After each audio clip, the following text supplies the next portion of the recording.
Malacca జలసంధి ప్రాంతంలో తీవ్ర వాయుగుండం తుపానుగా బలపడింది. దీనికి సెన్యార్గా నామకరణం చేసినట్లు ఏపీ విపత్తుల నిర్వహణ సంస్థ వెల్లడించింది.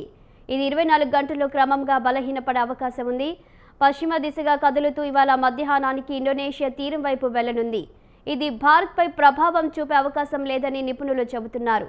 మరోవైపు శ్రీలంక సమీపంలో బంగాళాఖాతంలో తీవ్ర అల్పపీడనం కొనసాగుతుంది. ఇది ఉత్తర వాయువ్య దిశగా కదులుతూ రాబోయే 24 గంటల్లో వాయుగుండంగా బలపడనుంది.